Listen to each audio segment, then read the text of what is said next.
I love the Excalibur. And the reason I called it Excalibur is because it truly is the sword in the stone. It is the royalty of all these sticks that players will use to improve their hand-eye coordination, because this is so much more than just hand-eye coordination. Yeah, I guess you could use the flat side, which we never use. You could use the flat side with beginners, maybe some intermediates, just to watch the ball a little better, but it doesn't promote a great stroke necessarily. The rounded side, that's where it's at, because the rounded side represents the bump, right? The convex bump out on the contact.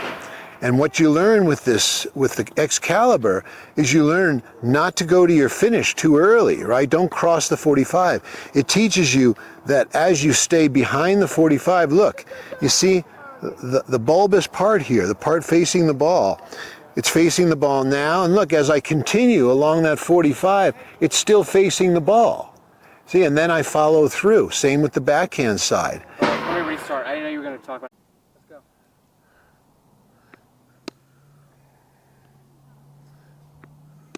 Too low. Excalibur is amazing for volleys. Just amazing. Because most people think you have to do too much on volleys, and really all you do need to do is make good contact with your arm in this convex fashion, lined up at the 45, connected to the body. So just by looking at the hit here and making contact, it's such a great way to practice your volleys. See? I don't need much forward motion at all. It's such great practice on both forehands and backhands.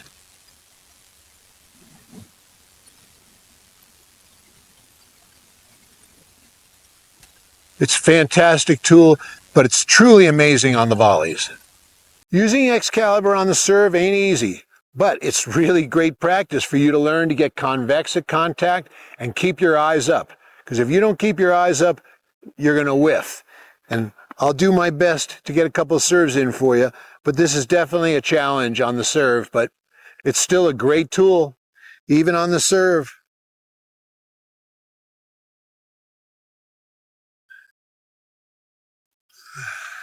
Got to get my toss in the right place.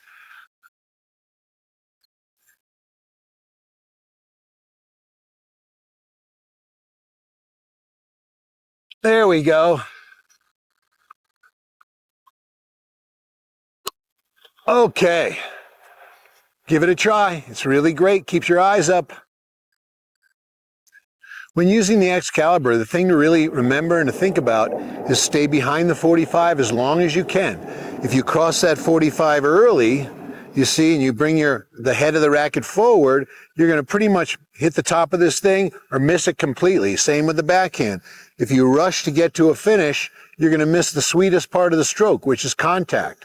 So the longer you can stay behind the 45, the better.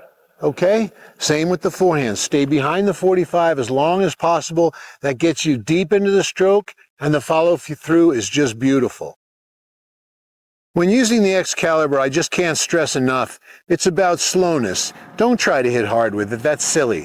What you want to do is really control your strokes.